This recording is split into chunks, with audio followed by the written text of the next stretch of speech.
Welcome to Faith Connections for all ages. Today our lesson is focused on Matthew chapter 22 verses 34 to 46. The Greatest Commandment. Jesus liked to ask questions. Sometimes he answered a question with another question. In today's verses, Jesus answers a question with an amazing insight. Then he asks some questions that silence his opponents. In doing so, he shows that he, the Messiah, is more than the Son of David. He is also the Son of God. As teachers know, learning is a process, and good answers arise from good questions. Students know, too, that good questions prompt you to learn better than if good answers are simply just given to you. Jesus was a master teacher, asking great questions so that people would come to the right conclusions. Let's listen to Grace read our story today about the greatest commandment.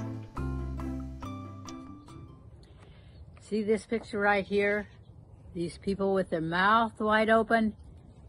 You know who they are cheering at the top of their voices? Well, I will show you. See this man right here? He was telling them about the greatest commandment. The Pharisees were a group of people who had lots of laws. They had over 600 rules. Whew, that's a lot of rules to follow. One day the Pharisees said to Jesus, "Teacher, what's the greatest law?" This Pharisee didn't think Jesus could possibly pick just one law out of so many. He was trying to trick Jesus. But Jesus knew the man was trying to trick him. He looked at the man and smiled.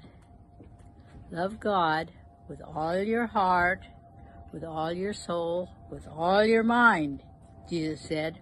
This is the greatest of all the commandments, but there's another really important one. Love your neighbor as yourself. If you obey these two laws, then you obey all the laws. But who is your neighbor? Is it the person beside you? Is it your family? The people at school? It's everyone. Well, when this happened, the Pharisees' jaws dropped to the floor. They were shocked to know just how smart Jesus was. They were surprised Jesus had answered their question and turned the trick on them. They didn't know what to say. Then Jesus asked a question for them. What do you think about the Messiah? Whose son is he? That was an easy question for the Pharisees. They grew up learning in school that the Messiah came from the family of David. So that's what they told Jesus. Then why do all the people from the family of David praise David as the Messiah? Jesus asked. Now that was a hard question. The Pharisees didn't have an answer. They backed away and didn't try to trick Jesus again. Today's Bible story also helps us learn that questions also communicate care. When we ask someone a question, we show that we respect them enough to let them develop an answer. Asking and listening show others the love of Jesus. There are many, many questions we can ask, from "How was your day?"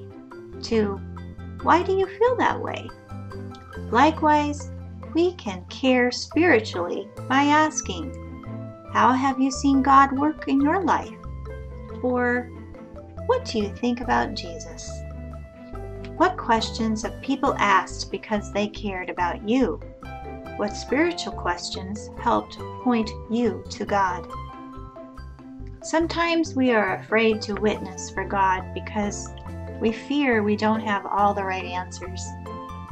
But often, the key to showing God's love is to just simply ask questions with care.